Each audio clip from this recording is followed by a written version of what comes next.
எந்த விதமான ரெஸ்லிங் செய்திகளையும் மிஸ் பண்ணாமல் இருக்க சேனலை சப்ஸ்கிரைப் பண்ணி பெல் ஐக்கானை கிளிக் பண்ணி வச்சுக்கோங்க. ரியா, நீங்கள் உமன்ஸ் வேர்ல்ட் ஹெவிவெயிட் சாம்பியன்ஷிப்பாக மோத போகிறீங்க, மீண்டும் சாம்பியன் ஆவீங்களா அப்படின்னு கேட்கும்போது அந்த இடத்துக்கு பார்த்தீங்கன்னா ஃபின் பலர் வந்துட்டார். ரியா, உன்னை பார்த்து எவ்வளோ நாள் ஆச்சுல்ல, உன்கிட்ட ஒரு சில விஷயங்கள் பேசணும்னு சொல்லிட்டு நான் ஆசைப்படுறதான் செய்கிறேன். ஆனால் டேமின் எப்போ பார்த்தாலும் உன் கூட இருந்துக்கிட்டே இருக்கிறான். நான் ஏன் டேமின் கூட இவ்வளோ கோவத்தில் இருக்கிறேன்?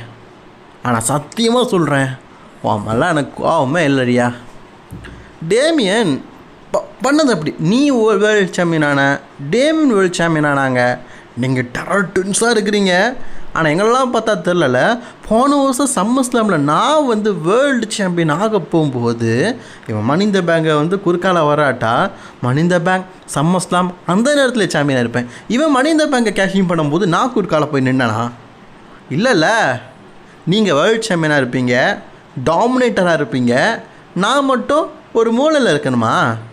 அது எனக்கு பிடிக்கல, அதான் பண்ணேன். பட் ரியா, எனக்கு ஸ்டில் ஓ மேலே ஒரு நல்ல பிரியம் இருக்குது. லிவ் மோர்கனை விட எனக்கு ஒன்று ரொம்ப பிடிக்கும். நீ பேசாமல் என் கூட வந்துடு.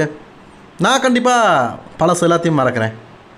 ஆனால் கண்டிப்பாக சொல்கிறேன், டேமியனை மட்டும் நான் மன்னிக்க மாட்டேன். இதுக்கு ரியா சொல்கிறாங்க, என்ன நீ பேசிக்கிட்டே இருக்கிற? First of all, Damien world champion ஆகும்போது உன் உதவியை கேட்டானா? இல்லை. ஆனால் லாஸ் பண்ணும்போது உன்னுடைய துரோகம் இருந்தது. நான் சாம்பியன் ஆகும்போது உங்களுடைய ஹெல்ப்பு கேட்டனா? என்னுடைய டைட்டில் டிஃபெண்டிங்கில் யாரோடைய ஹெல்ப்பு கேட்டனா? இல்லையே. ஏன் அவன் கூட சுற்றிட்டு இருக்கானே டாமினிக்கு, அவன் ஹெல்ப்பு கேட்டனா? அவனுக்கு தான் நான் ஹெல்ப்பாக இருந்தேன், அவன் எனக்கு ஹெல்ப்பாக இல்லை. இது நீ புரிஞ்சிக்க மாட்டேங்கிற. உன்னால் முடியலை, ஆனால் டேமியனால் முடிஞ்சுது. அண்ட் பிளாட் பெட்டில் நான் லிவ் மோர்கன்கிட்டேருந்து ஹெவிவெயிட் சாம்பியன்ஷிப் ரீட்டைன் பண்ணிடுவேன். அது மாதிரி உன்னுடைய ஆணவத்தை டேமியன் தீர்த்துருவான். அதுக்கப்புறமா இதே மாதிரி என்கிட்ட பேசுறதுக்கு வா. அப்போது ஜேவுஸ் அந்த இடத்துக்கு நோப்பா ஏதாவது பிரச்சனையா அப்படின்னு கேட்குறாரு. அப்போ நம்ம டேமியன், ஒன்றும் இல்லை, நான் இன்டர்கான்டினென்டல் சாம்பியன்ஷிப்பாக மோதணும்ல, எங்ககிட்ட தேவையில்லாமல் பகைச்சிக்காத அப்படின்னு ஒரு வார்னிங்கை போட்டுட்டு போகிறாரு. ஏய் விடு, அவனுங்க அப்படி தான். நீ இன்டர்கான்டினென்டல் சாம்பியன்ஷிப்புக்கான ஸ்டோரியை கொஞ்சம் ஃபோக்கஸ் பண்ணு.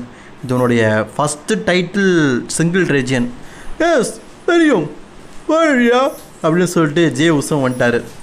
ரிங்குக்கு எல்லாருக்குமே பார்த்தீங்கன்னா ஈட்டை போடுறாரு.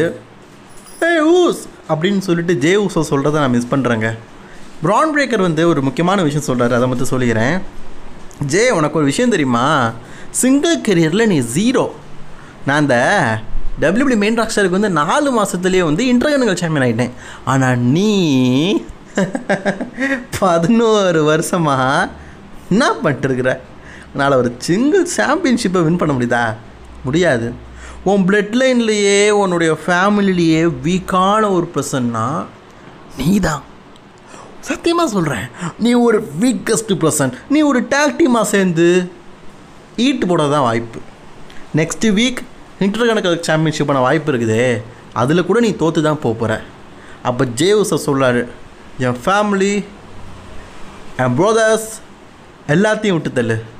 என்னுடைய ஃபோக்கஸிங் ஃபுல்லாக இன்டர்கான்டினென்டல் சாம்பியன்ஷிப்பு தான். அடுத்த வாரம் உன்னுடைய ஆணவத்தையும் உன் ஸ்பியரையும், ஏன் உன் மூக்கை கூட உடச்சி இந்த இன்டர்கான்டினென்டல் சாம்பியன்ஷிப்பை நான் வின் பண்ண போகிறேன். கொஞ்சம் பார்த்து இருந்துக்க. உன் மூக்கை கொஞ்சம் நான் குறி வச்சுருக்கிறேன்.